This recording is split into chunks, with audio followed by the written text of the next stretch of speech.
All right. What's going on? What's going on? It's your boy Miles Cunningham. I got the mysterious, the elusive Mr. Justin X of the Domincance Academy, man. Mr. Justin, they already know me. Tell them about yourself, man. Go ahead.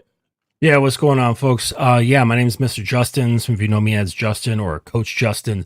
I run the Domincance Academy, and basically I've moved from dating and focused more on relationships and domination and power dynamics within relationships. And basically help guys who are usually in dead bedrooms or in failing marriages or just kind of democratic type relationships where people are just floating by the seat of their pants and just seeing how things move based on instinct and changing it from that into something more structured, something more guided, and so that they can observe things and measure things. And that's how we really gain success in anything. And I think relationships are just the same.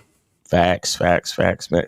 But so where'd you get your start? Because again, a lot of guys, keep in mind, this is the same Mr. Justin that you've seen on the Manhood is a Skill Set show with K Zaggin. Shout out to K Zaggin.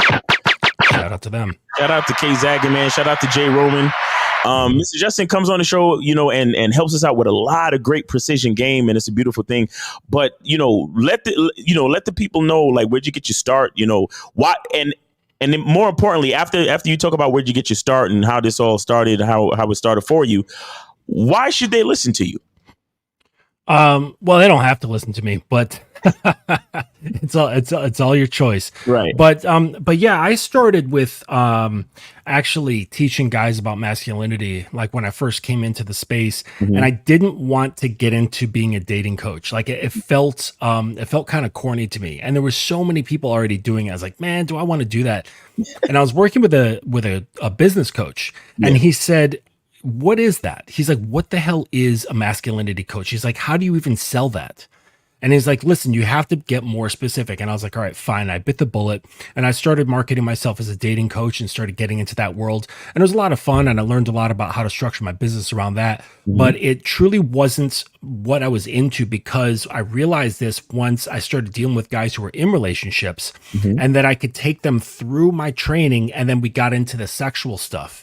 We got into the real nitty gritty, really like where all the meat is of like real human interaction. And that's when I really came alive. So I was like going through all the motions all the way through up until they get to that point in their relationships. And I'm like, okay, yes, now we can really get into it. And I said, shit, this is really where I want to go. And I couldn't do that with every single client. Like I had to kind of feel them out, because some dudes, they're just kind of screwed up in the head. And I don't want to teach them these Jedi Master tricks and things like that, and give it to the wrong person, essentially. So, but once I did get into that space, that's when I really lit up and I said, damn, this is really what I do. So I shifted out of dating and focused primarily on guys who are married or who are in relationships, who want to bring more polarity into the relationships, more power dynamics and more kink.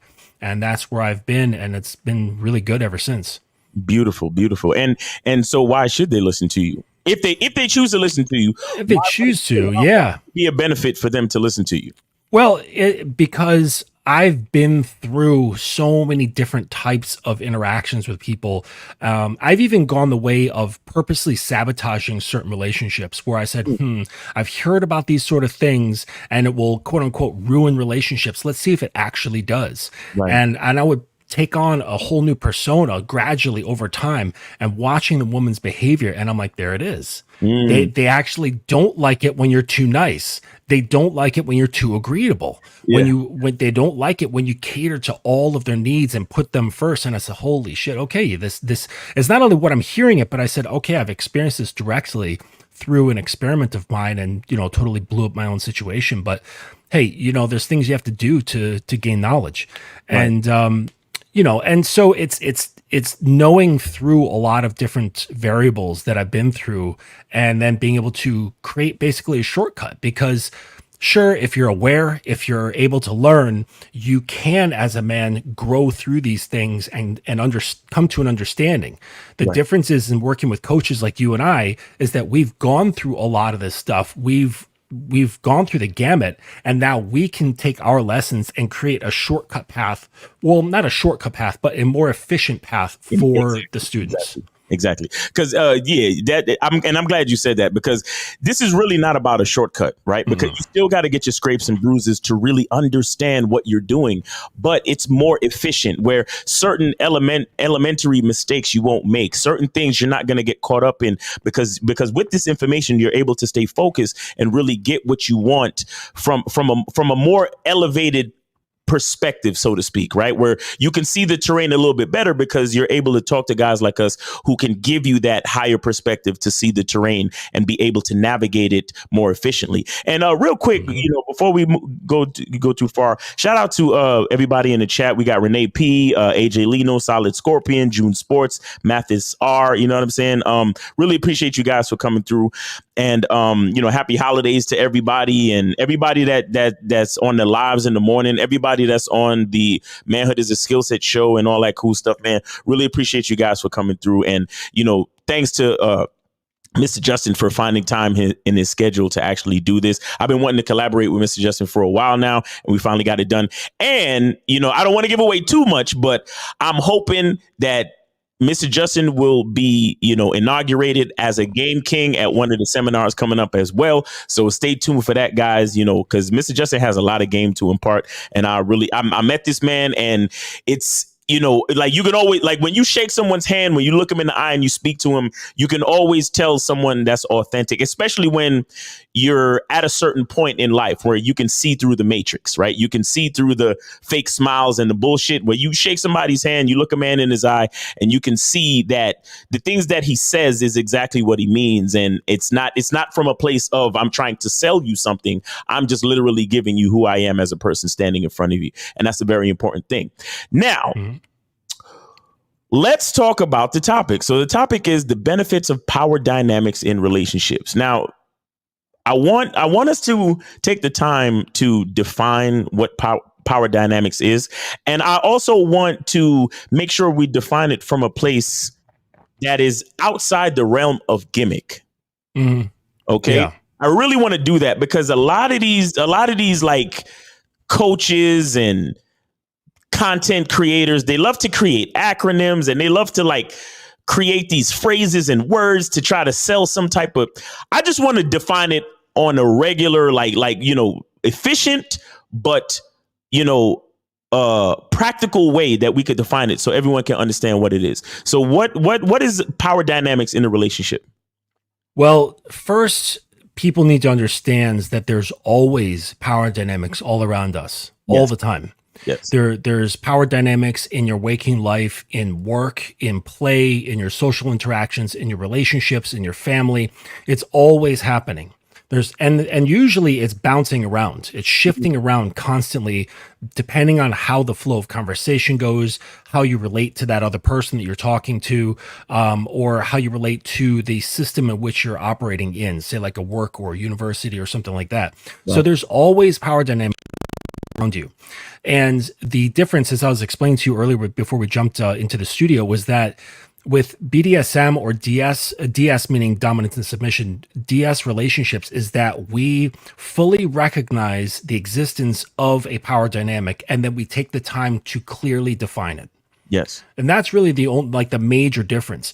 But all of you who are in relationships or that you're dating, that is a power dynamic. So when people say, I don't like playing games, and the woman does this, and then the guy's like, oh, I'm going to do this because she did this, and then I'm going to say this, and then I'm going to pull back, and then I'm going to go forward. Like all of that is power dynamics. Right. Okay. To leverage who has power, who's chasing who. Okay. And in DS relationships is basically saying, I'm over here, you're over here, this is the space in between, and this is what it all means. Right. And it's written out clearly. And people make contracts. They clearly define everything in bullet point fashion. And so really power dynamics is everywhere. And it's the struggle for who has dominance, who's leading, who's following, who's dominating, who's submitting. Right. And I found that in DS dynamics, things, when you clearly define them, and let me say this, you don't have to be in a DS dynamic to clearly define roles. It's not necessary. Right. It just it's necessary to have a clear idea That's all that's necessary. But when you do it, it creates a roadmap that's clear for both people that you can both follow, and there's a greater chance of success. There's a greater chance of synergy happening in the relationship. And then if there's a problem, you can then have a structure and a framework in which to bounce these things off of and say, okay, is this working? Let's look at this. And if it works, then we keep going. If there's something that needs to be discussed, then you sit down and you have what I call a meta talk, where you're basically setting yourselves aside and talking about the thing, the structure itself. Gotcha. And then you can start discussing these things. So it takes a certain kind of mindset to be able to be that mature and talk about it, instead of, the way people are. We hear about it all day long from these guys of coming in just based on like their emotions and their sexual desires. And you can't really operate from that place. It's really, really hard to think clearly and plan and organize if you're operating through your emotions and your sexual desires. Now, let's get into that for a second. Why would you consider that it's hard to process power dynamics when you're dealing with your emotions and sexual desires? Because they're so powerful. Like emotions are extremely powerful, and sexual desire is extremely powerful. Right. And I know this as a dominant. So because I'm in control of my own impulses, right, and I understand them, then I've also spent time with my mouthpiece, my behavior, and how I interact. And I've seen the effects of being able to influence someone's emotions, how to influence someone's mind, and how to influence their arousal. And then at some points, it turns into more or less being like a puppeteer. Because you've learned, like, holy shit, people are so easily accessed through emotions and so easily accessed through their sex. I mean, we can look at how the world markets to us. We look at so many products, and they're constantly, even the news, like a long time ago, it used to be very dry. But as things have progressed, the news and advertising has become increasingly more pushing towards accessing your emotions to make you make decisions based on how you feel. Exactly. And then also, like, oh, you want this car, and then it shows this hot chick like leaning on it, and it's giving you this feeling that, like, okay, if I get that car, then I'll get the hot chick. And we all know that really doesn't happen. Right. You get more guys coming into you checking out the engine than women. Right, exactly. No, and that's a fact. That is definitely a fact. Yeah. You go to a car show and pop that hood, it'll be flooded with guys, and like that one girl. It's so crazy because I've driven a sports car because I wanted to. Like, I just love handling, and I love to drive. Like, I'm a driver, period. But I realized, because a part of me honestly thought that once I get this sports car, it's going to be nothing but chicks coming up to me. Bro, it's nothing but dudes. Nothing but dudes talk about, hey man, I like that car, man. How fast is it? Is it fun to drive? Blah blah blah. Like, always asking me questions about the shit, and I'm like, yo, where are the females? And it's like, well, I guess I still gotta go actually pursue females as I always did. You get what I'm saying? It has nothing. That's right.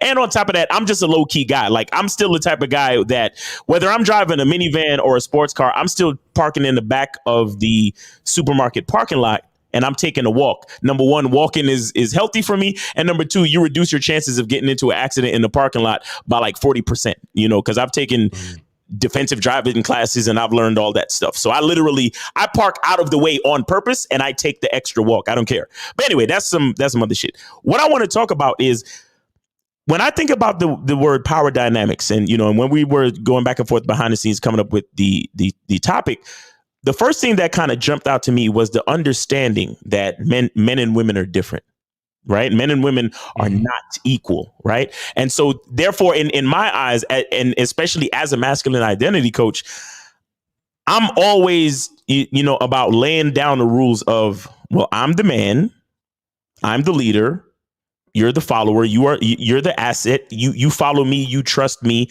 And it's not from a place of control or manipulation. It's from a place of trust, because you look at the consistency of my character, and you're willing and excited, right? You're in my favor, right?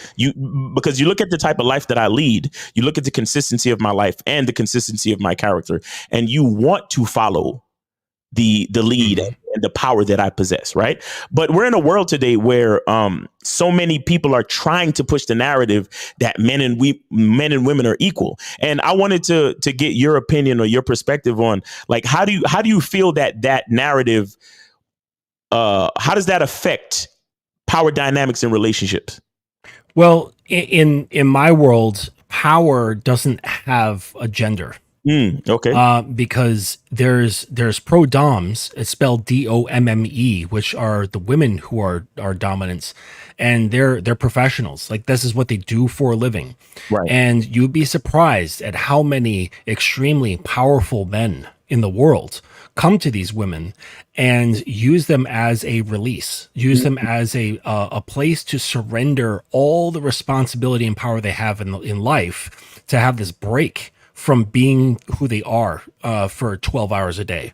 And Right. they spend 2 hours with this woman, and they give their mind over to this woman, you Right. know. And there's an element of respect in there. It's not like, sometimes there's degradation involved, sometimes there's not. Sometimes there's bondage or some sadomasochism involved, or something sexual, or sometimes it's praise, where maybe he has a praise kink and he just wants to give praise because he gets all day long people praising him and kissing his feet and kissing his ass, and he's like, I don't want to be in that position anymore. Right. And so power is faceless, nameless, colorless. It's just power. Mm. That's all it is.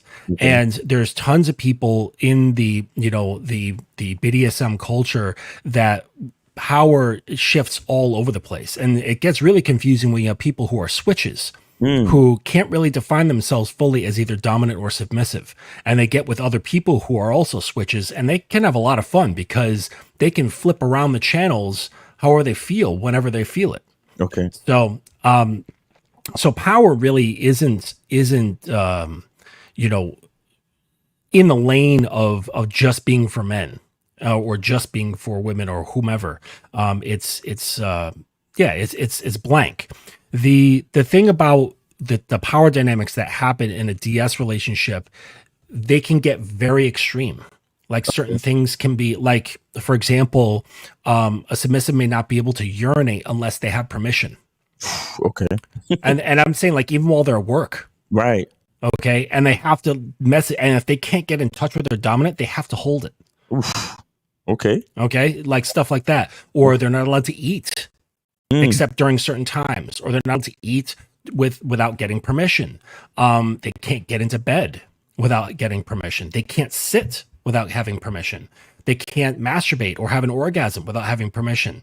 There are certain things, like, they can get very, very granular about how much control is relinquished. But here's the thing.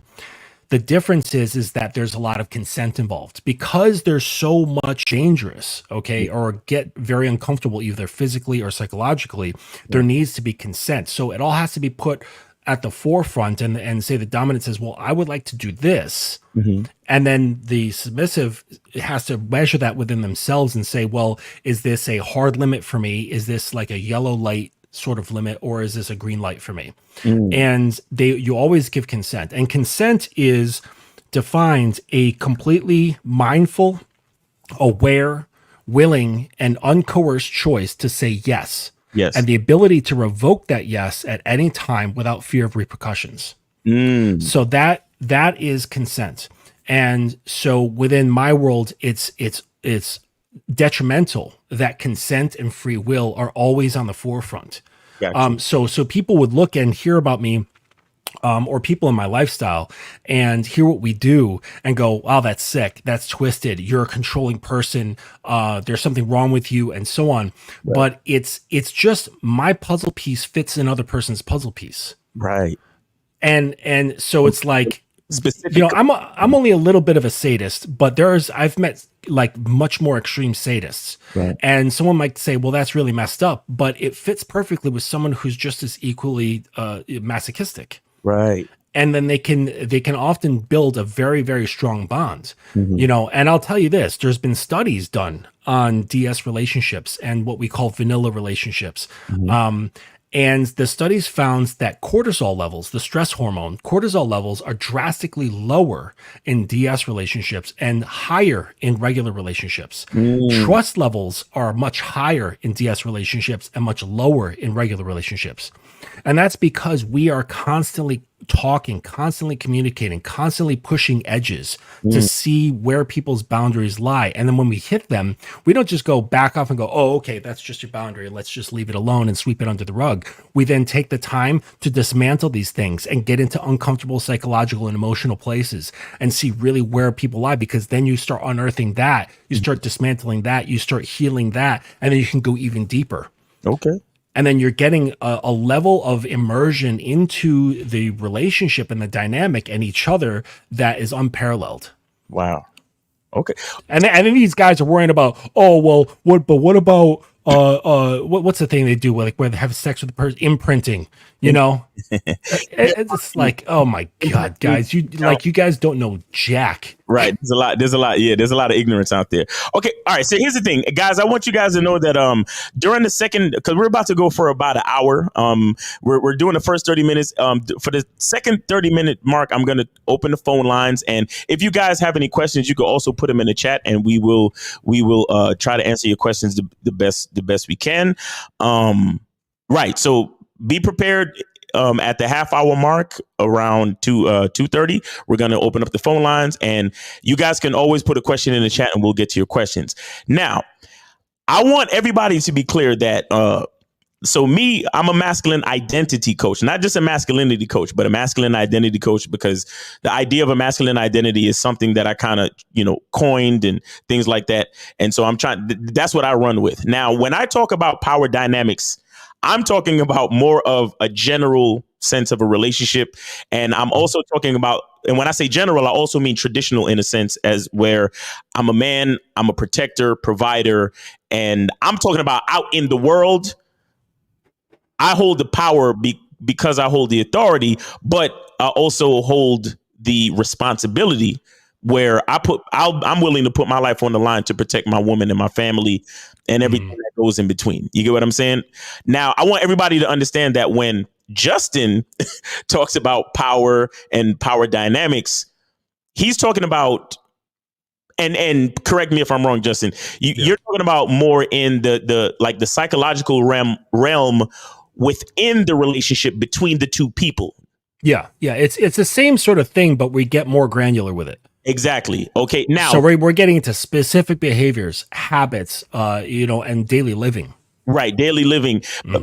Because I want to just understand that a woman can be the dom in the bedroom, so to speak, and she's whipping, of course, and she's doing a whole bunch of stuff. But if we're out in the street and some calamity begins to happen, like what's the protocol? Well, so that's a very good question. So within power dynamics in BDSM, there's two typical categories. Okay, so one category is PPE. All right, and that stands for partial power exchange. Okay. Right. Then the other category is TPE, which is total power exchange.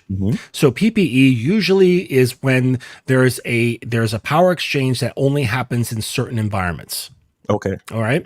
And that could be just the bedroom, or just the bedroom and say when we go out or whatever. But in regular home living, there's no power exchange. All right. And they can have like a very egalitarian situation in the home, but you close that bedroom door and it's on.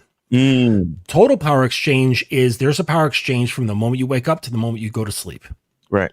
And there's a lot of variables that happen with that. And there's a lot you have to remember on both people's part. Right. So in your example, if there was a total power exchange where the woman was the dominant, and say there was some sort of calamity that happened, she would still be in that role. He would just be her protector, kind of like the knight to the king. Okay. Okay. All right. So he would still be following, but as a servant of the protector, like a protector servant. And does that make sense? Yes. So yeah, it still exists. It's, I mean, and you'd be surprised how not common, but more widespread these things are, because they do exist. And I've been at restaurants and stuff, and I've watched certain things, and I'm like, I bet there's a little power dynamic going on in that relationship just by watching how they're interacting at the table. You know, like for instance, like my girl, she's not allowed to eat before I eat. She's not allowed to eat or drink before I do. So, and I've like tested her when we gone out to dinner, and I've just sat there just to see if she remembers, you know, and she's just staring at me waiting. You sadist, you. No.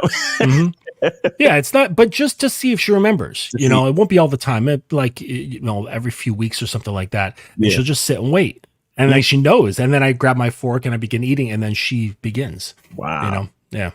That's crazy. So, so, okay. Now that brings me to your business, right? The Domincance Academy. Yeah.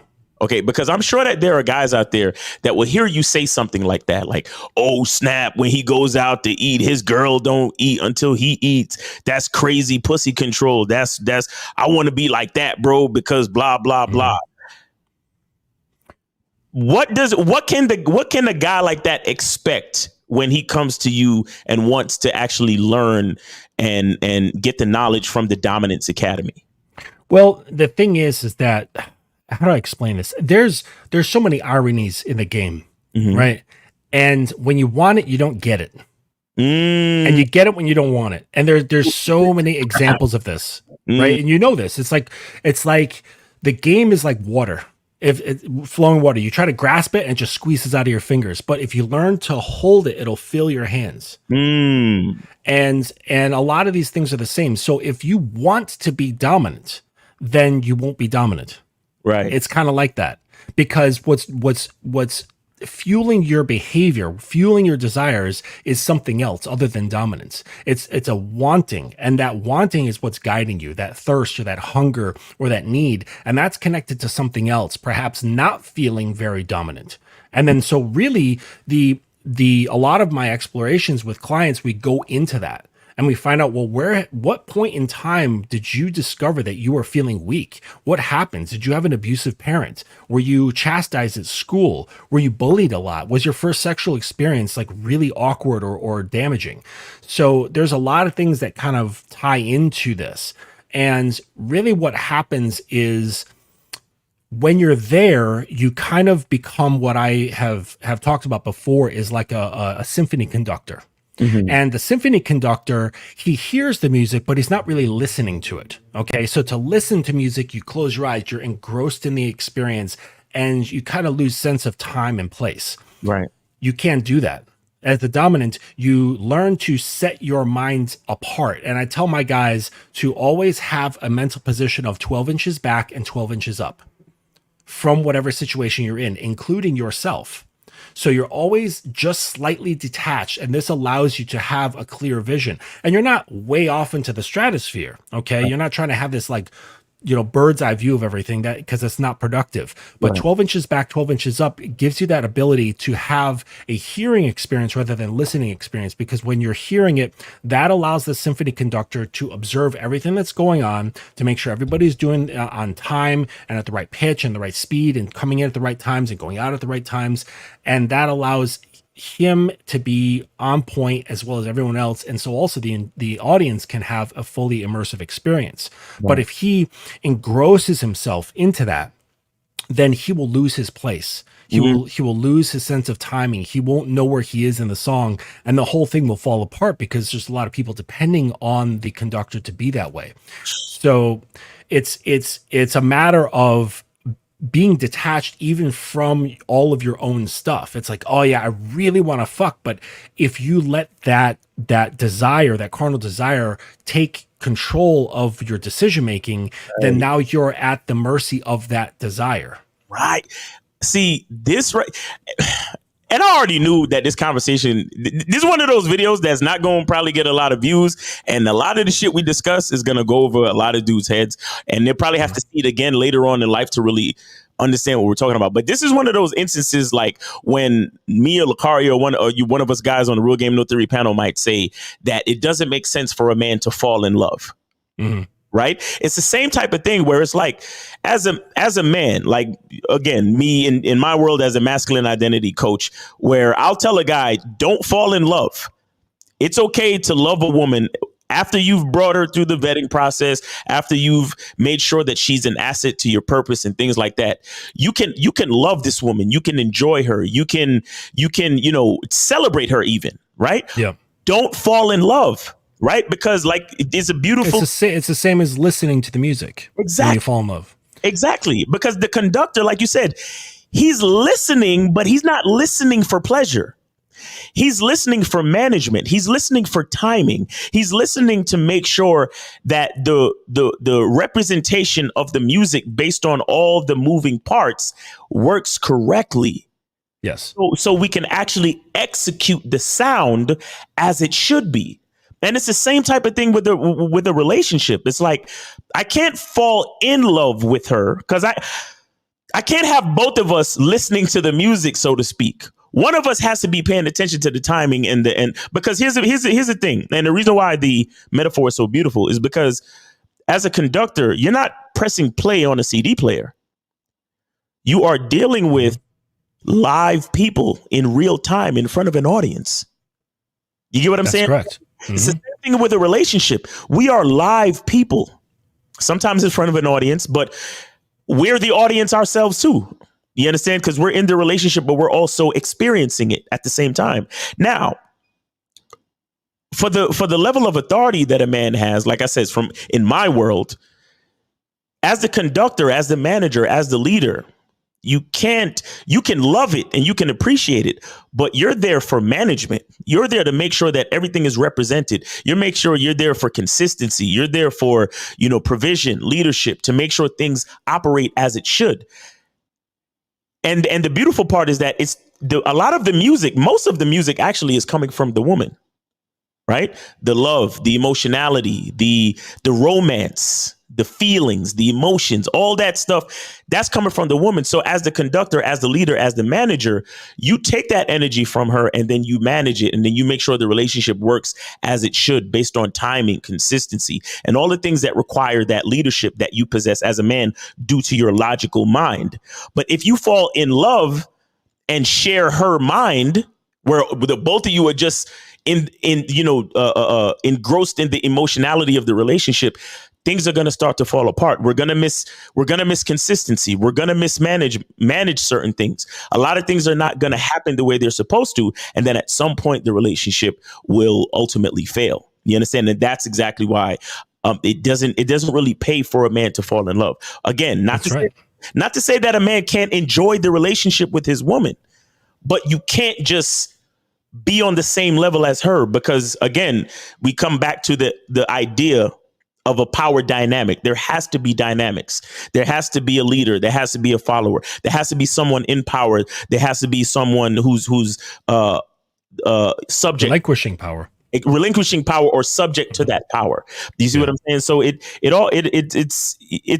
well, and again, another irony of the game is that when you no longer need, and I'm saying this from just a very wholehearted, honest place where you no longer need the woman in your life. Mm-hmm. You no longer even want her there. Okay. Because that's a desire. Only at that point can you actually love her. Because if you have a need in there and desire, that will taint how you perceive and how you behave. Wow. So it's like putting, like Steve mentions a lot, like putting a drop of poison in a gallon of water. Right. That's what it's like. It's putting that little drop of poison, that desire and that need, and that will completely shift your perceptions and your behaviors towards her. And so it's only until you can fully relinquish your need and your attachment to her on a physical and emotional and mental level that you can you're free to love her. Right. Wow. Yeah. It's ironic that way. It's like you're not able to have that freedom until you fully 100% let her go while she's still standing in front of you. I'm telling you. Well, guys, we're at that halfway point. if you want to call in, the number is 646-647-9392, 646-647-9392. We'll take calls if you guys want to talk to Mr. Justin, man. And yeah, and I just wanted to jump back to that question that you would ask, like the guy who sees this, me talking about a rule and they're like, oh damn, I want to do that. Like again, I wanted to reiterate and press on that point of when a guy is wanting this sort of thing, when he wants to have that, he wants to get excited and act in that way. Mhm. It's usually from a place of not having it. Right. So again, like with all these things that we talk about, it's always an invitation. Mhm. It's always an invitation to control. Okay. So for me, I like having certain elements of control, but only when the person wants it to be that way. Exactly. Okay. So many months ago, I talked to my girlfriend about orgasm control.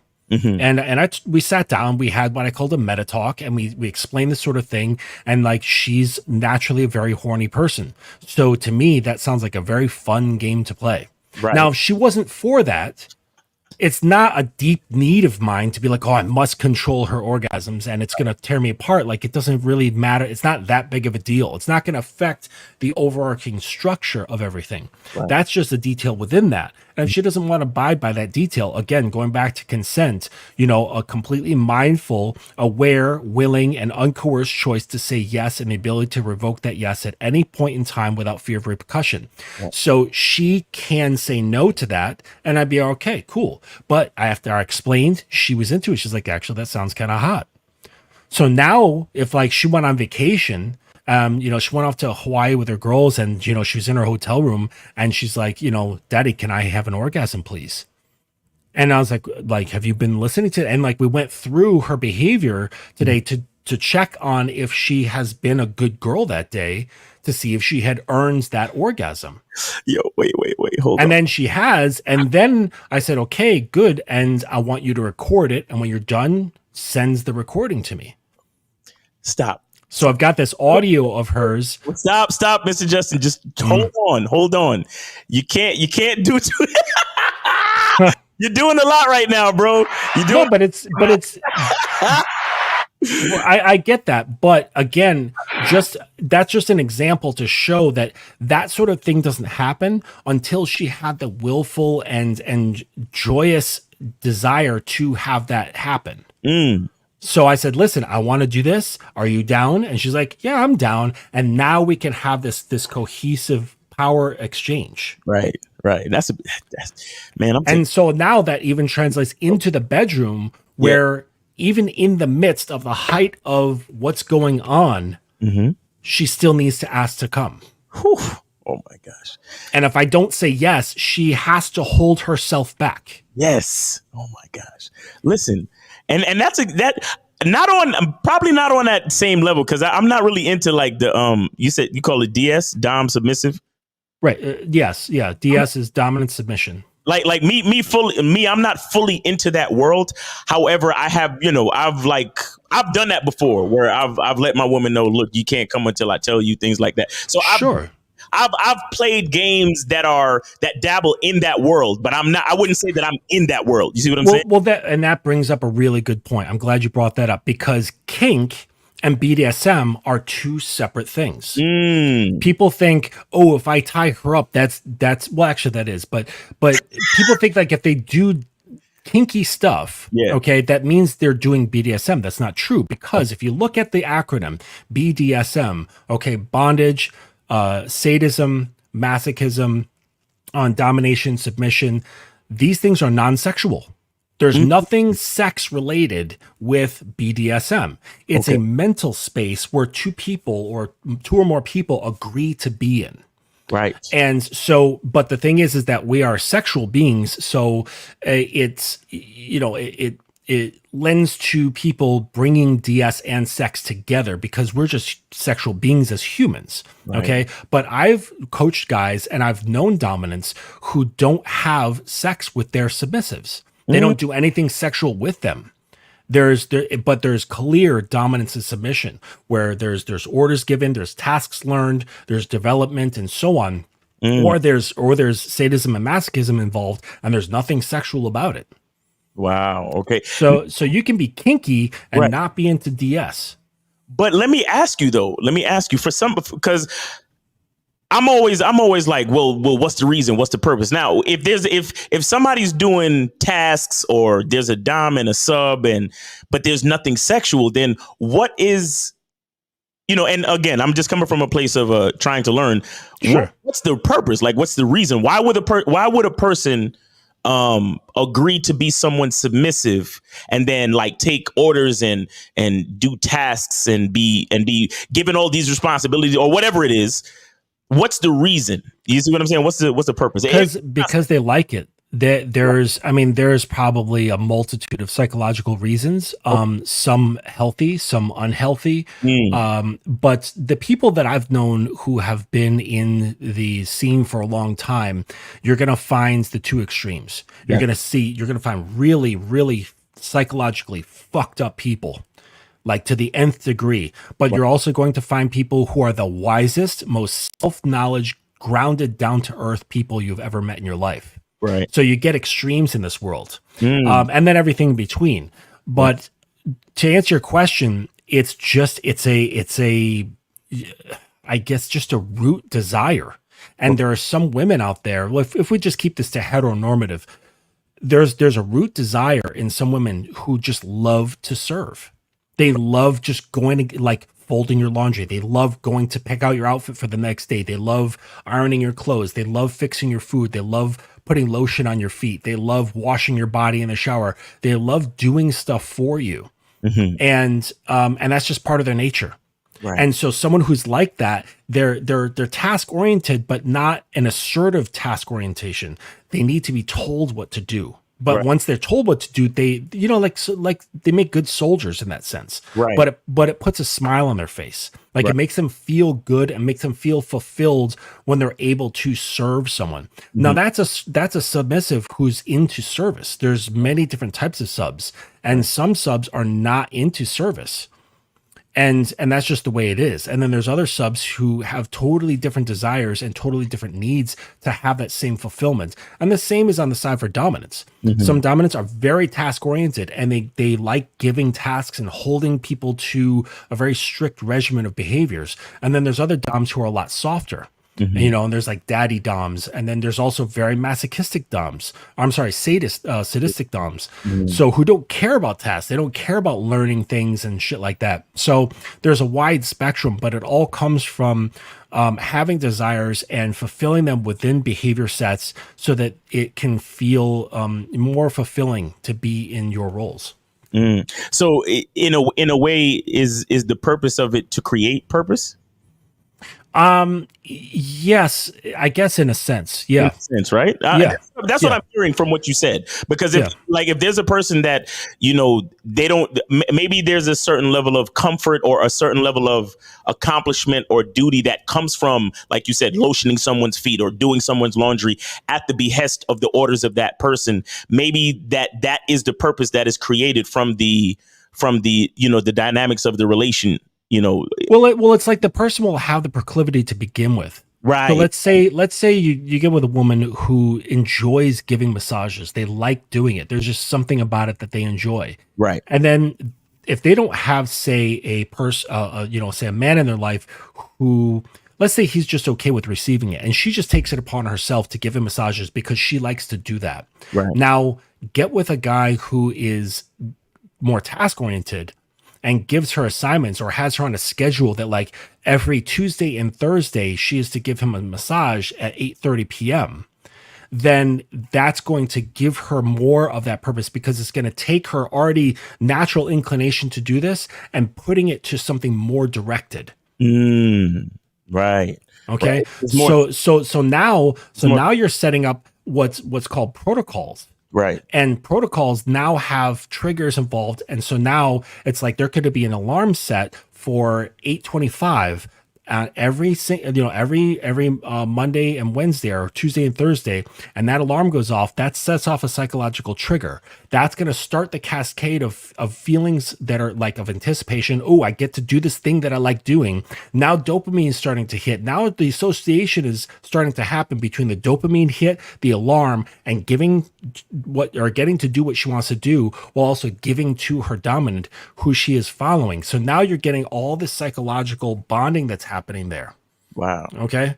And it's done again through consent, but also through guided behavior. You know, and this shit can get so incredibly deep. It can get so deep, and especially when we're talking about setting up triggers and associations and anchors.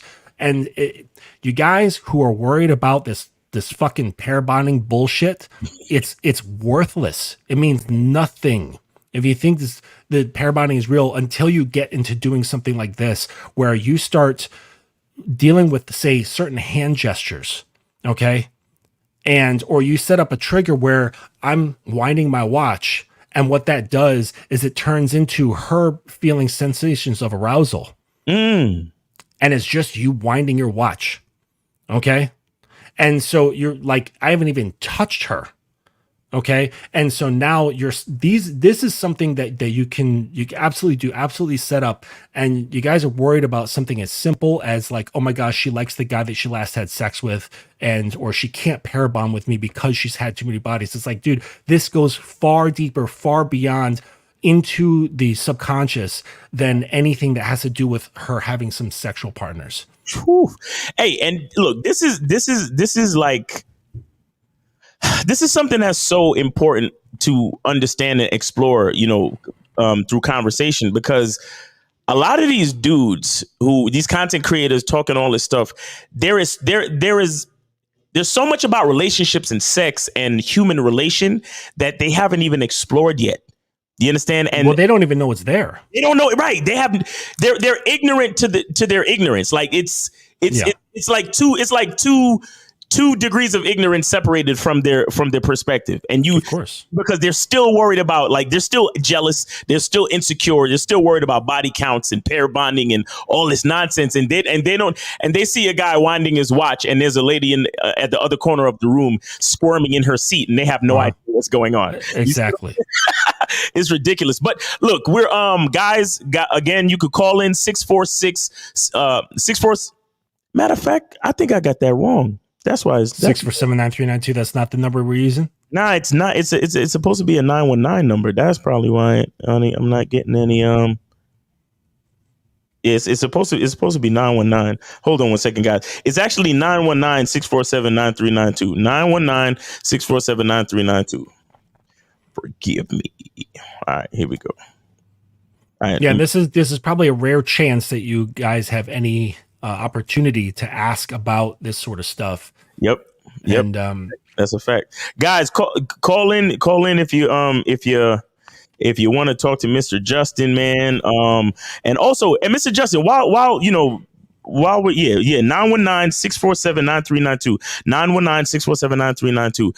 Can you tell them, like, just plainly tell them a little bit more about the Domincance Academy, and if somebody wanted to join, or if somebody wanted to get under your program or your tutelage, what is it really about? Well, there's levels to it. So the flagship program, which is the master's program, because I kind of set up what I do in sort of a university setting where there's freshman, sophomore, junior, senior, and masters. So the master's program is the flagship program that takes roughly around 12 months. And it's basically a remapping of one's identity. A lot of it has to do with what's up. What's the website? And it's being developed right now. It'll be available in the new year. I mean, people still have worked with me, but it can be just accessed with me right now through my Instagram. And so you guys can just contact me through my Instagram, through the messaging, which is the Domincance Academy _. And you can just message me and ask any kind of questions you want. My first call is always free. You get a free 30-minute consultation to just inquire about things and see if we're a fit for coaching. But the flagship program is really just a full remapping of who you are, to gain an understanding of what's going on and to get you to where you want to be. And And a lot of it is psychological. Most of it has to do with understanding your own beliefs about yourself and holding them up to the light and seeing if they are real. And it's really challenging for people. Another major part is figuring out what you want. And you'd be surprised how difficult it is for guys to want things beyond the basics. Bro. Yeah. Bro. What, did you do that exercise? Did you try it? But see, no, but that's what I'm realizing. And it's not just wanting things, but to be accepting about the fact that they want it. Yes, yeah, giving themselves permission to want is a lot. Yeah. It's a big thing, problem. One thing that I'm seeing, especially as a masculine identity coach, I have to remind guys, like, bro, if you want to wear a blue shirt, be proud of the fact that that's what you want. If you see that woman over there and you want to go talk to her, go talk to her. Don't worry about what she says. Just accomplish the purpose of your desire. Just accomplish that first. Let's not worry about what she's gonna say and if she's gonna have a boyfriend or not. Bro, you wanted to talk to her, then go talk to her. Fulfill that desire, fulfill the purpose of your desire first, and then worry about all the other shit later. So many men seem to have an issue with desiring what they desire because they have to pause and wait and see if what they want out of life is acceptable from everyone else. Yeah. You understand? Well, and I've given guys the exercise, and you guys can do it. I've mentioned it before. Right. You make a list of 101 points and make a list of 101 wants, and you'll be surprised how difficult it is for most people. It gets really hard for guys because we are conditioned through a young age to not want a whole lot. We want to just stay efficient, stay simple, and just get the job done. Right. But yeah, so we work through that sort of thing. I help guys develop what I call their constitution, which is the basis and formation of how you run the state of you. Okay. And, just in the formation of the United States, a bunch of guys got their heads together. They deliberated over probably months to figure out how to create the U.S. Constitution. And that is the backbone and framework to how things operate. And so I help guys figure that out. And then we work on program creation of how to actually have a program instead of just saying we've got a program, like really be able to list it in bullet point fashion of what the breakdown of what it actually looks like. And so you have a framework to operate from. And so your woman has a framework to operate from. And then we get into the sexual stuff and we work on the basics of how to be a god in the bedroom, and then getting into dynamics and power exchange and getting into BDSM and a lot of training in that, both with your mentality, your words, and your actions, along with like toys and triggers. We can get into hypnosis. There's all sorts of stuff. Yep. That's crazy, man. We get into rule creation, rituals, protocols, and things of that nature. So I've got a ritual. It's also part protocol, but a ritual is something. It's an action that's done to get the sub and the dom into the mindset, from their daily living. So, for example, when I go to my girl's place, after, doing my work all day, and then I go and wash my hands because this is New York City and I'm on the subway. Right. I stand in front of her and I offer her my right hand. And she then takes my hand and she kisses my palm. She must do this before hugging or kissing me.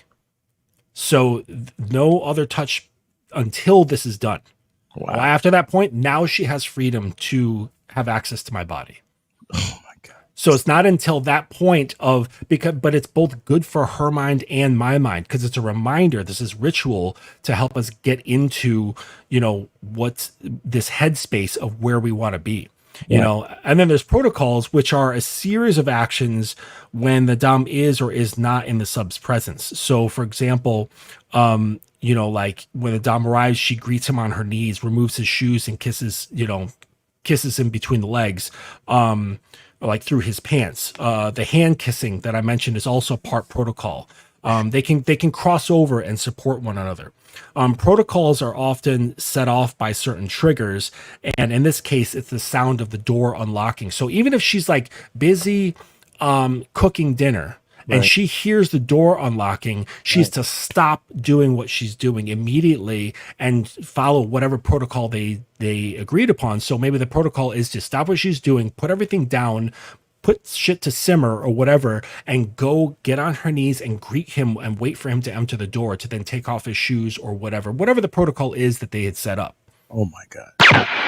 Oh, like, see, no, that's not what I wanted. Bro, like this is Dick is a gift. like this is this is the type of shit, because I know some things, but I don't know none of this shit you talking about, bro. And and then there's one other part. So just one other part. So there's protocols and rituals, and then the third one is rules.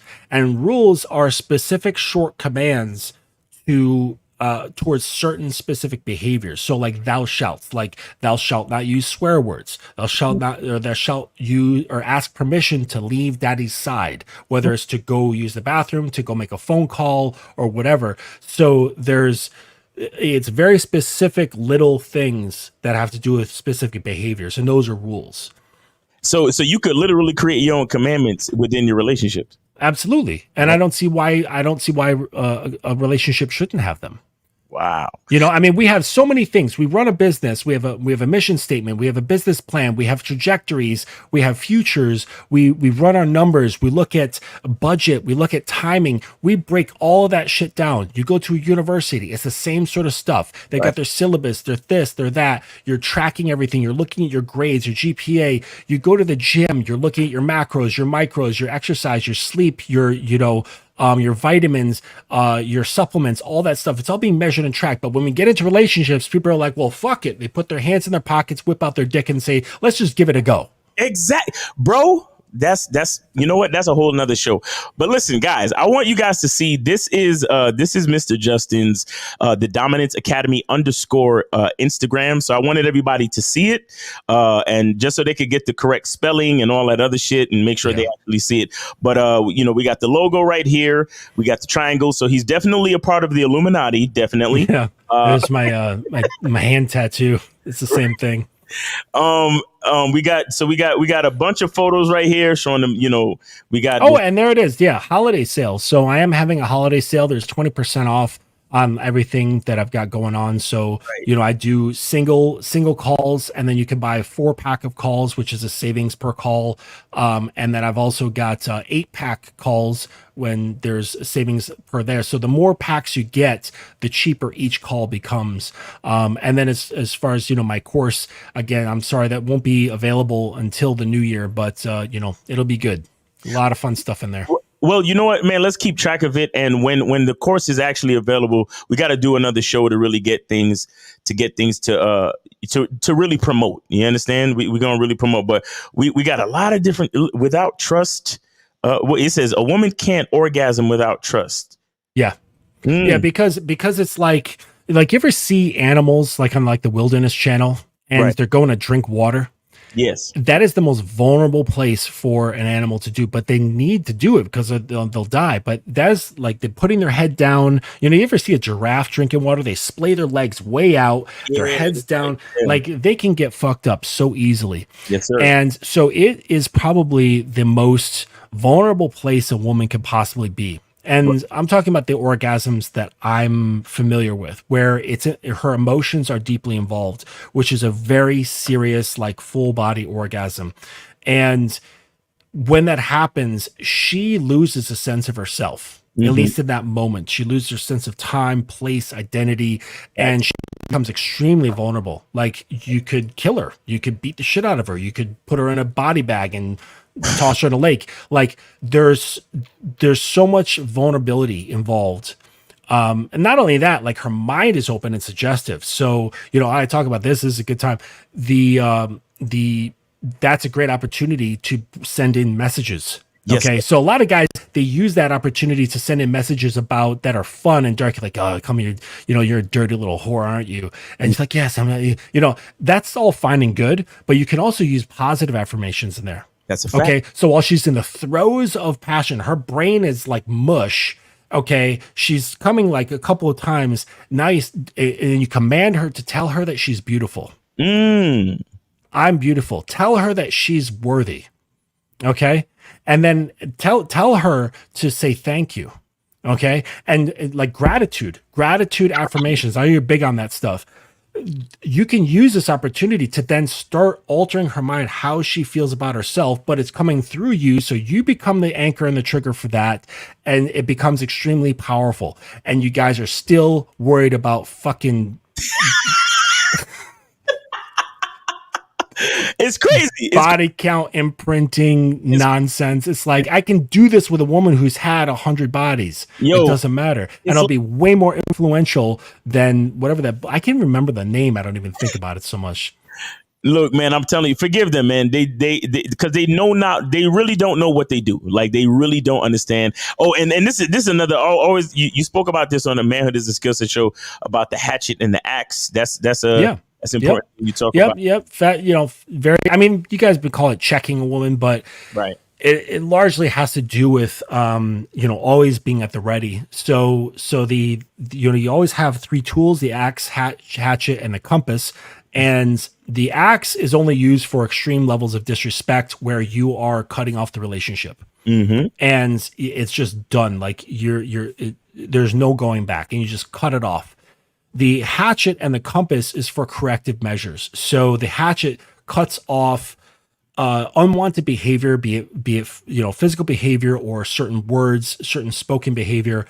But not only stopping it, because too many guys focus on that and they're just like putting it into it, and that's all fine and good, but where to now? Right. You need the compass. So you now guide to what is acceptable, because it's not good enough to say, don't do this. It's don't do this, but I'd like you to do this instead. Right. And I've had to correct my girl a number of times on certain things where she'll say a certain thing and I say, no, it doesn't sound like that. I want you to say it like this. And I specifically say the exact words that I want her to use. And then I say, now repeat. Right. And then she does. And I say, good girl. Mm-hmm. Daddy loves it when you listen to him this way. You've earned yourself a gold star. Mm. And then she knows that if I keep a catalog and I keep track of her gold stars, and she can cash them in for certain rewards. So you get enough gold stars, you get an outfit. You get enough gold stars, you get a little bag. You gold stars, you get a nice night out. You gold stars, you get a nice trip. So there's so much power in positive reinforcement when you're talking about human behavior. Wow. Hey guys, look, relationships can get as deep as you want them to go. Of course. Deeper than you think, deeper than you ever thought. But we got nobody's really calling in, but we got a couple. Hey, that's okay. That's fine. But we got a couple questions because I don't want to keep you here for too long. So let's get this first question here. King Salah says, I like to taste coochie, but I fear getting tested positive for HPV and herpes. How can I communicate that with a new casual? Should I bluntly ask her results? Yeah, I mean, with something like that, it's so serious that you really have no choice. You can mess around and stuff, and then after you get some sort of connection, I mean, I wouldn't bother asking, like, if it's just like a one and done sort of thing, you meet a girl out and like, you're not going to be connecting with them later on, just don't even bother going down on them and just have your fun otherwise. Yeah. But if this is something that's kind of like building and you're seeing each other more often, say like once a week or a couple times a week, at that point, I would just be like, all right, hey, we've got something good going on. Let's just both get tested, because I really love eating pussy and I would love to suck on yours. Right. And so, and if there's enough chemistry in there, that'll be, some sort of great incentive. And you can both get tested and just look at the results. All right, cool. And then you can just go to town. Exactly. Yeah. Exactly. I mean, yeah, if you, if it's the first night, I say just hit it with the finger play. Let her know that you at least know what you're doing with the vagina, with finger play. But I wouldn't go down on anybody the first night. But if you really want to, like, if you and the person are seeing each other more and more, then it's like, listen, there's more that I want to do, but I need paperwork. You know what I'm saying? So yeah. This just like, as much as you enjoy something, you can't put your health on the line for that, because it just takes one, and then you're fucked. Then you're done. Exactly. Yeah. Stizzy Chris says, do you lay out the type of relationship you want to a woman in the beginning? Explain, please. Yes, absolutely. Beginning is a relative term. Yeah, So you got to get specific with these guys because they right. won't. Okay. So beginning is a relative term. On the first time we met, no. Right. Okay. So Right. the first time my girl and I met, I invited her out. We sat, we had a glass of wine, and I let her ask as many questions as she wanted because she knew what type of person I was. She knew exactly that I was into this lifestyle and it was something she was interested in trying. So I let her kind of interview me. And then we slowly started seeing each other, and it was just yes. And then things became a little bit more romantic as I got to know her better and I started approving of her behavior. And then at that point, that's when some of the emotional things on her end started coming into play. And so I wanted to see me more often, started getting a little questioning, a little jealous. What is this? Blah, blah, blah, complaining here and there. And I was like, okay, now it's time to address these things. Okay. All right. And this was after maybe a couple of months. And then I said, okay, boom. And I made a document. And I said, these are the terms of the relationship. So if you really want this is what it's going to be. You're right. We're not too, she's got the hook in her mouth for sure. I'm guilty of that. Okay.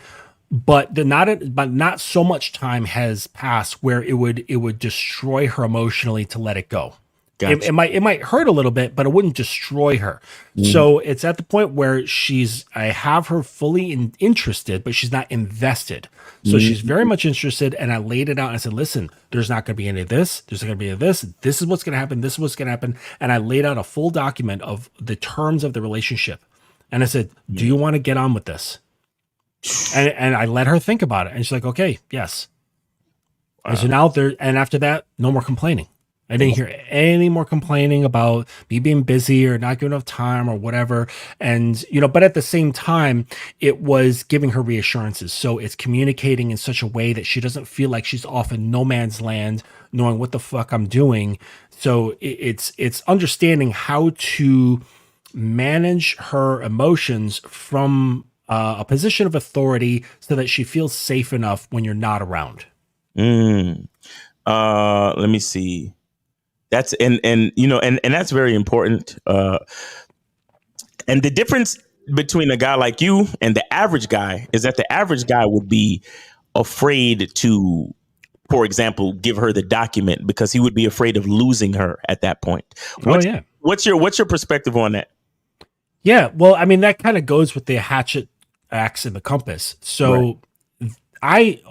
You could use that with other people, but it's also for myself as well. Right. So the hatchet is used if I feel, if I have like an impulse, it doesn't happen so much now, but if I would have the impulse, it's to cut off my impulses of like, oh, the attachment or the fear or the clutching or whatever, because I know from a long time ago that that's what causes a lot of suffering. It's when you get attachment. And that's, if you look into Buddhism, that's like one of the main things is that your attachments will breed suffering. Right. Without a doubt. Right. Right. So when you allow yourself to be attached to a woman because of the sex or because of whatever, and for a lot of guys these days, it's hard for them to let a woman know what the protocol is or what the commandments will be if we move forward into this relationship, because they're so attached that they're afraid that she might say, well, I don't agree with your document, you know, and then he's like, okay. Yeah, and then he's upset. He's like, "Well, all right, forget the document. Okay, I don't want to be with you." And it's like, no, it's like, no. If you can't get down with my document, if you can't get down with my manifesto, so to speak, then there's really no reason for us to move forward. And as a man, that's a reality that we all got to face. And I believe more guys need to understand this. Listen, guys, the majority of women that you're going to encounter are not going to be compatible. Right. The vast majority of women you encounter are not going to be compatible. It's just the way it is. Now, there might be a good handful of women that you can have sex with for a couple of weeks or whatever. There might be a handful of women that you can go out on dates with and get along with for a little while or whatever. But if we're talking about a substantial relationship, something that you're gonna carry on for years to at least build something, not many women are going to actually fall into the category. But you see, the thing is, you have to know what category you're in, and you cannot be afraid to, like you said, use the hatchet to cut these women off. You understand? Yeah. And so that, like what you're saying, ties into what I was describing before with the Constitution and a program. So the reason why I'm able to present that document and stand on it is because there's something underneath me.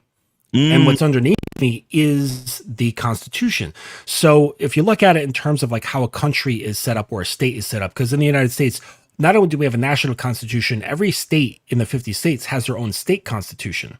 Right. So in order for the state to have laws, okay, like individual laws, like don't go past the speed limit, you'll go to jail if you rob this place or whatever, they can only stand on those laws because underneath that is a foundation of the state constitution.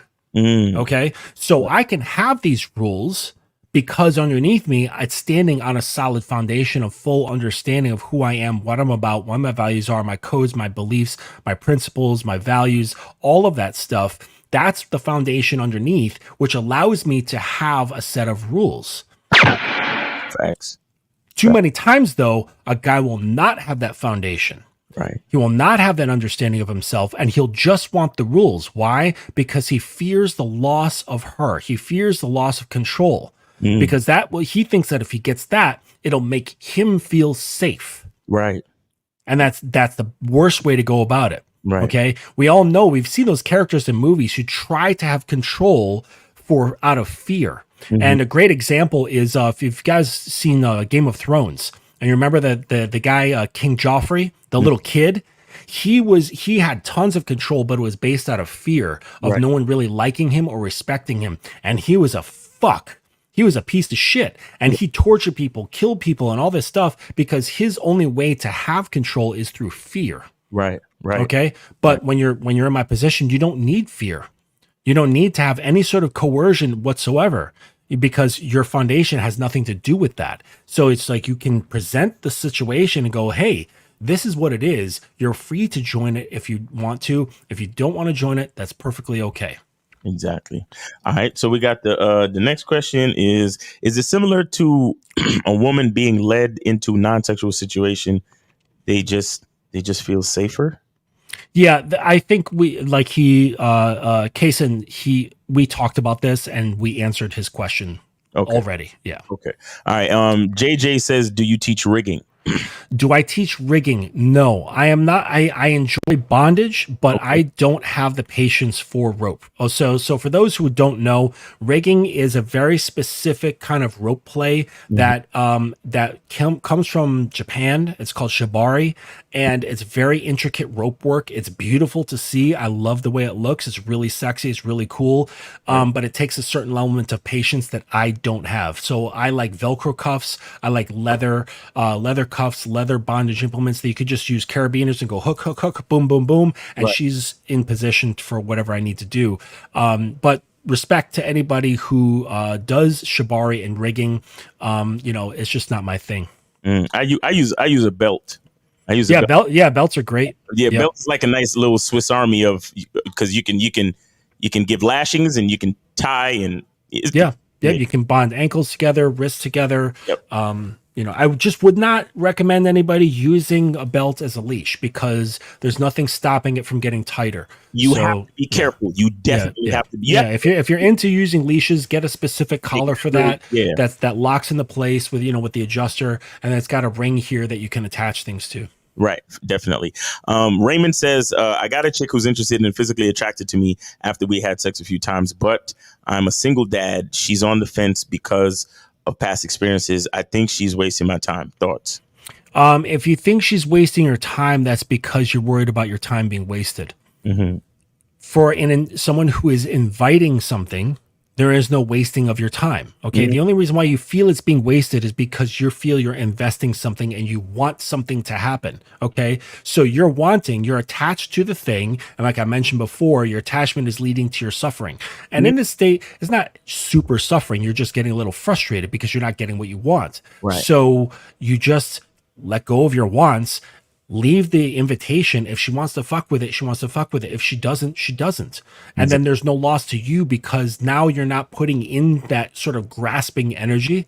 And that's what's causing you all the problems altogether. Because imagine you weren't putting in any sort of grasping energy, then the situation wouldn't bother you at all. It would just be a woman who just can't make up her mind.